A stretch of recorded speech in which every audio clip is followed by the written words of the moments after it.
Kali ini kita akan mereview film yang berjudul Tenshi no Koi atau My Rainy Day. Film bergenre romance ini mendapatkan nilai 7 dari IMDb. Film besutan Yuri Kanchiku dan Yasushi Umemura yang dibintangi oleh Sasaki Nozomi dan Sasuke Tanihara. Di awal cerita, kita sudah dimanjakan dengan adegan pemersatu bangsa. Ryo Ozawa yang dibintangi Sasaki Nozomi harus hidup dalam dunia gelap karena trauma kejadian masa lalu. Scene berikutnya, setelah Ryo Ozawa ini melayani om-om, dalam tanda kutip, dia melihat ada laki-laki yang disiram air oleh wanita.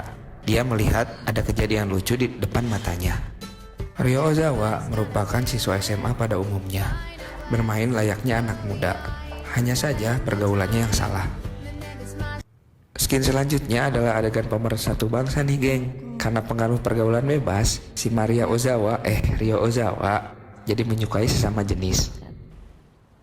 Scene berganti ke pemeran laki-laki dari film tersebut, yaitu Koki Ozawa, di mana dia sedang mempersiapkan foto.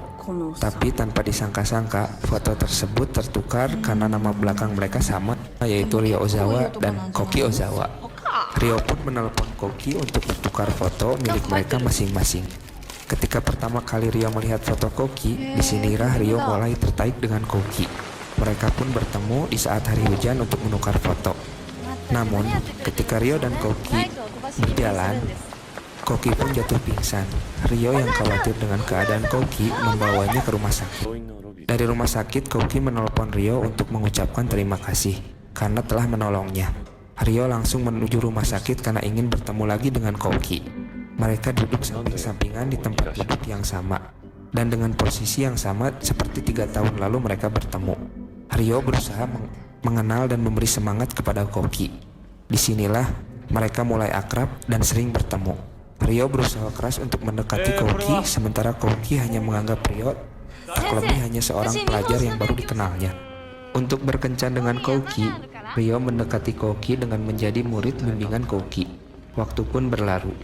Mereka melakukan perjanjian kalau Ryo lulus ujian, mereka bisa berkencan. Saat itu Ryo mulai merasakan cinta dan kenyamanan saat bersama Koki, dan mulai memutuskan untuk meninggalkan kehidupan malam yang serba glamor dan meninggalkan apartemen mewahnya, serta memulai kehidupan normal seperti gadis biasa lainnya. Saat Ryo merasakan masa-masa indah cinta bersama Koki, masalah pun mulai mendatangi Ryo, mulai dari Naoko yang cemburu dengan kedekatan Ryo dan Tomoko, dan Naoko pun mulai putus asa dan akhirnya bunuh diri di depan Ryo. Ryo pun akhirnya jujur tentang apa yang terjadi pada mereka. Tomoko pun marah kepada Ryo dan teman-temannya karena merasa dibodohi dan dibohongi. Kesedihan Ryo bertambah ketika Koki pergi meninggalkan Ryo tanpa kabar. Berbagai masalah terus datang membuat Ryo jatuh sakit dan harus dirawat di rumah sakit. Melihat keadaan Ryo, Tomoko bersama teman-temannya akhirnya membantu Ryo untuk mencari keberadaan Koki. Saat itu, mereka memaksa saudari Koki, yaitu Kaori, untuk menjenguk Ryo dan memberitahukan keberadaan Koki. Keesokan harinya, Ryo menjemput Koki dan ingin mengungkapkan perasaannya kepada Koki.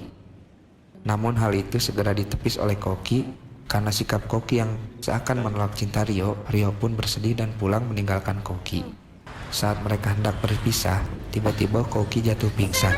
Ryo yang cemas akhirnya membawanya ke rumah sakit, dan akhirnya Ryo mengetahui penyakit yang diderita Koki.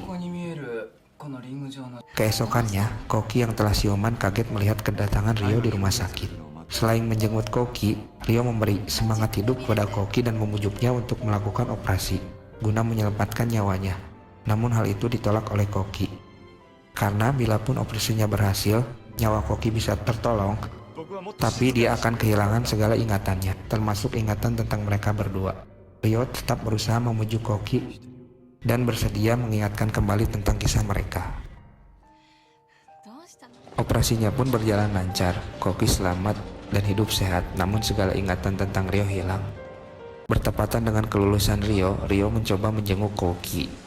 Namun saat mereka bertemu, ingatan Koki telah hilang. Ryo sudah bersiap untuk melupakan Koki, namun memang rasa cinta tidak bisa dipungkiri, dan Koki kembali ingat ingatannya bersama dengan Ryo.